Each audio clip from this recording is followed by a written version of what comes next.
This is Margaret Ann Windsor. I have to use the name Peggy Ann Dempsey. I married a Childers. I was kidnapped in 41, born in 39, and brought to Moulton, Alabama, and given the name of a twin. Both twins, they were born out of wedlock to Lina Dempsey, and she and that family murdered them both. Let me put it that way, and covered it up. So when they put me there, Lino would have faced the gas chamber had it ever been made totally public as to who I am and her killing her twins. So I've put this up, and my father's Edward VIII, who never married Wallace Simpson. A double was used to marry Wallace, and there was more than one impostor claiming to be my father. They became the illegal Duke and Duchess of Windsor, and yes, Elizabeth is always known, the whole family. She's illegal. My father, Edward VIII, was married to Claudia Ruth O'Keefe, Windsor, from Madison, Wisconsin. This is my Aunt George O'Keefe, the artist. My mama, again, was a school teacher. My father had nothing to do with Wallace Simpson. All those photographs that are made to appear him are not him at all. Here is my Uncle George, who's Elizabeth's father, was supposedly, I'm hearing now whether it's true or not, there was a book published about it, that Elizabeth's father is Winston Churchill. And I've been writing about Winston Churchill was a part of the takedown of my father and kidnapping me and destroying files. My father wouldn't go along with the Illuminati, the Rockefellers, Rothschilds, Bilderbergers, Kennedys. It gets a long list. And of course, a list was just put up of the Illuminati, Freemasons, Mafia, the top 300. And all of my family back there, especially Elizabeth, is high up in it. So, you know, what chance do I have? But anyway, first of all, Elizabeth's not the monarch anyway. She's illegal. They stole it. It's illegal, plain and simple. Her father was illegal if he is George the Sixth. They're criminals and traitors, war crimes. If her father's Winston Churchill, well, of course she isn't. But she isn't anyway. So I want to go to Hustler magazine here. I think I've put enough up. This was in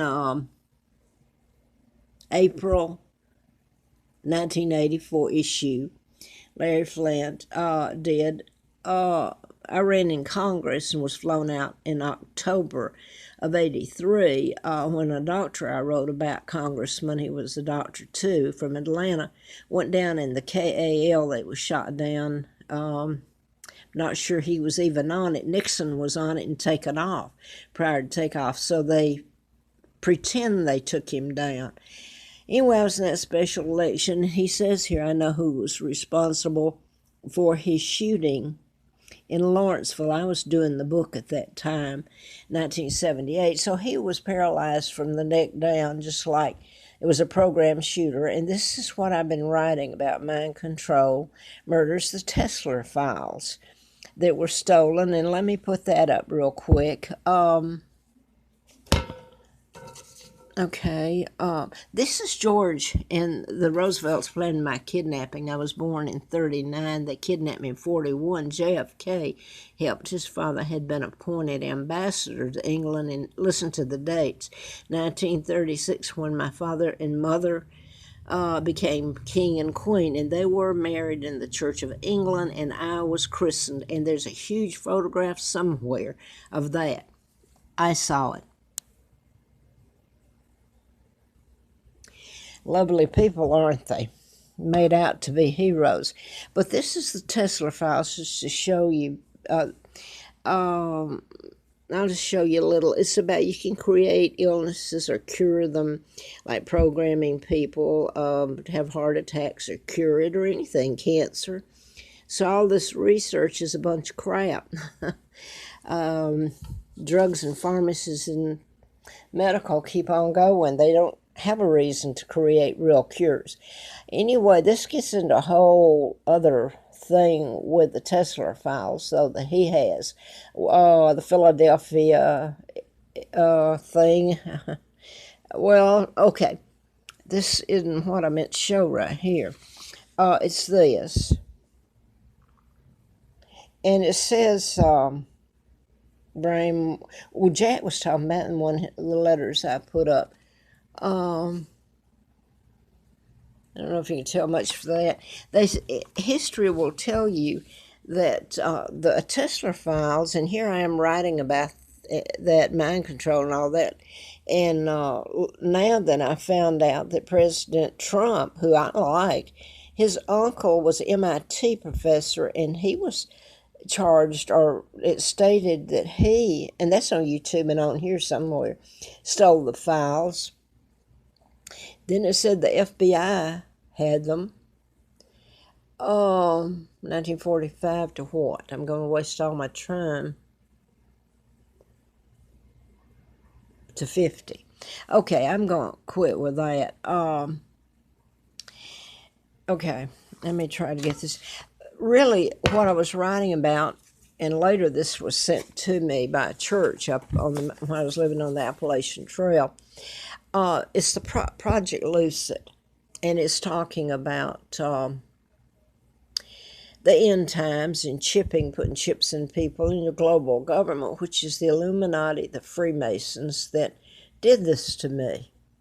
Kidnapped me and took my father down because he wouldn't follow the orders, and therefore George was installed by them, and the illegal treaties that all brought about the end times. Then the Israel, you had all the war tribunals, the Geneva Convention, the NATO. You had all these treaties that are illegal, and it formed the UN, the United Nations, which is a front for your Illuminati, your mafia, your Freemasons that kidnapped me and took down my dad. So it's talking about the chips here, and this was by Tex Mars, implantable biochips, but the name of it was Project Lucid. So it's talking about the biochips, end times. The end times I didn't put together because I wasn't that biblical, really, until I started researching and finding out all that happened, and that I had actually been talking about chipping and the Illuminati. So, anyway, I want to get to this part. The FBI issued me a letter in 79, June the 23rd, my father's birthday. I found out about my kidnapping after being in the campaign in 83, and who my father and mother are. And the whole thing about Wallace Simpson, that's a total takedown, character assassination. It wasn't my dad. He's a very honorable man, and look how they've treated him. And if you see what they've done to me and my sons who are heirs after me, I hope the world has to see it. Now then, when I was out at Flint's and I was leaving the second time, and they had brought me out there in the campaign, he helped me because he had been shot while I was doing the medical malpractice, MD license to kill. It was never published. They almost killed me April Fool Day of 80. And here I had a letter from the FBI, and where I'd sent my book to Patty Hearst, the Atlanta Journal. Can you believe that? I didn't know my name then or who was in on my kidnapping. So Patty Hearst was later, well, you can look her up. I wanted to get this up. Anyway, got the letter, ongoing investigation, national security involved. Now then, if there's any end to this, it was done on my husband's birthday, May the 3rd, this year, 2018. I don't know, I hope that this whole thing is spread out and told. And especially all of it. Elizabeth is illegal. She sold out her country, and they have been misled by the press, the absence of the truth. So I told this. When I was out Mr. Flint's, when I went out the door the last time, I've been out there twice in October, and he helped me in the campaign because he had been shot by a program shooter in Lawrenceville in 78. So I'm leaving, and when I got out there that time, though, it was going downhill. A limo picked me up the first time, and I could go on and on. I mean, it was still nice, but the second time I was out, well, I was gonna get a taxi. They ordered me a taxi back, and that's where. Well, I'm not going.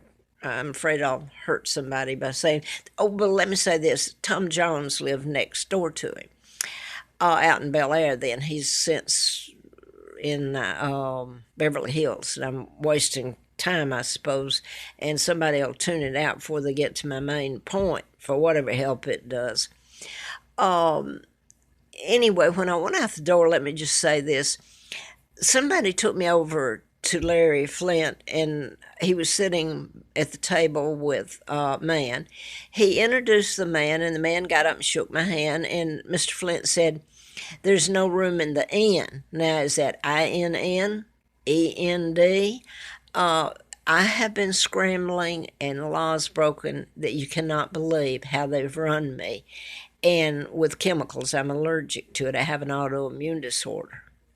It's so horrific.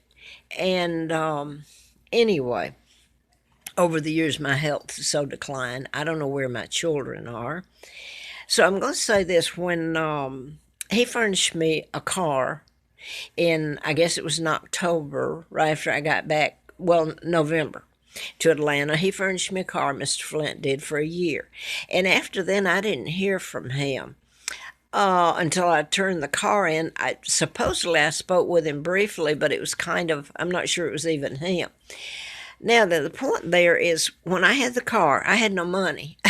I'm supposed to be working for Hustler magazine, which I found out is run by the FBI.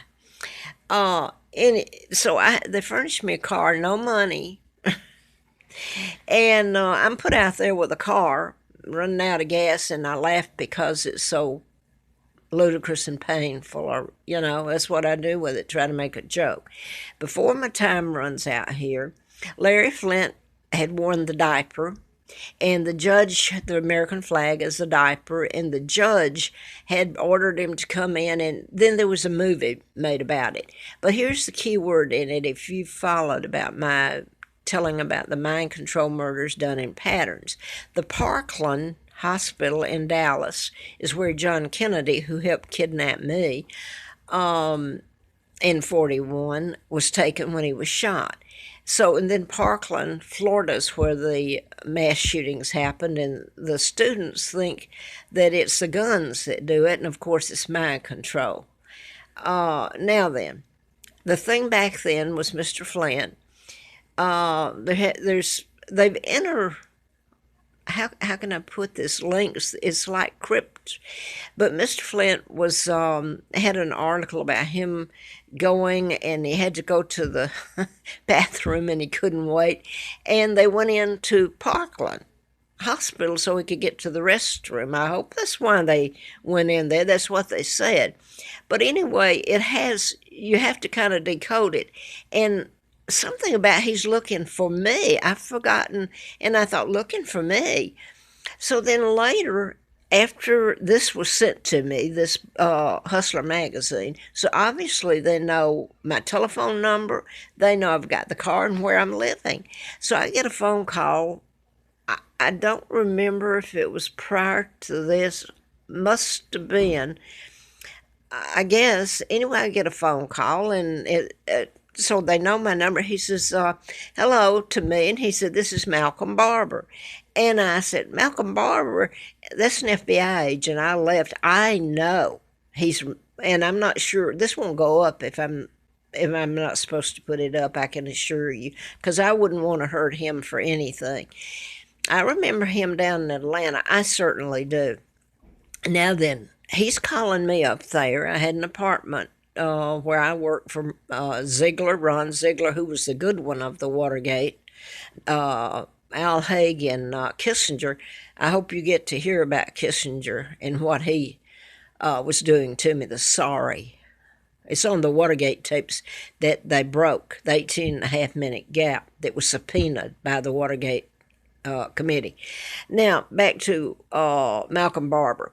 He calls me, and I'm in Falls Church, and I have for about 6 months. I had an apartment up there, and this magazine was sent to me, special delivery, at where I'm living, so they always knew where I was and had the car. So I said, Malcolm Barbour. He says, yes, I'm calling from Hustler magazine. I said, you're FBI agent out of Atlanta. He said, yes, I am. And he said, Larry is so upset. He can't find you. He's looking for you. Well, they knew where I was, and all these years have passed, and all this has gone on. And I want to say this, and I don't know that. I think I put up what I meant to, and I'm not sure this is going to go up, so you lose the whole point. And I'm running out of time again. Back in about 65, I don't remember, both of my sons were invited to Langley. It was big things in the paper. It was well, let me say this. Oh God, don't let me forget his name. Tim Conway was on the Carol Burnett program. Remember? Okay, one of John, my husband's nephews. I really liked him. I don't know anything about the other. I don't.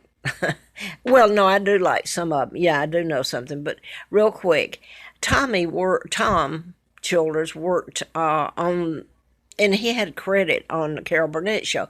Anyway, my point is there must be connections in all this, because Tommy met my son. They'd never met. They're supposed to be cousins. When just before I was almost killed, not too, when I got the letter from the FBI, about that time in 79.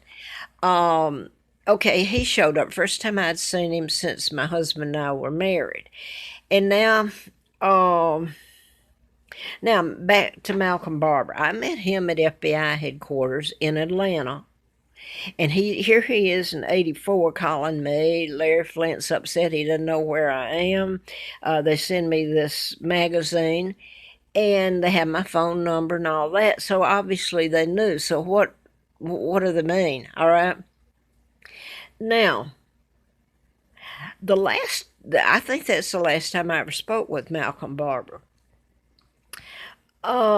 I just got through Googling. I thought this morning, just for the heck of it, I'm going to Google Malcolm Barbour. Okay, I may not be. Okay, Malcolm Barbour. And I looked at the Malcolm Barbour, the picture that came up in Wikipedia. It didn't tell much. Didn't look like the one I saw, talked to, but then this has been a long time, and that people age.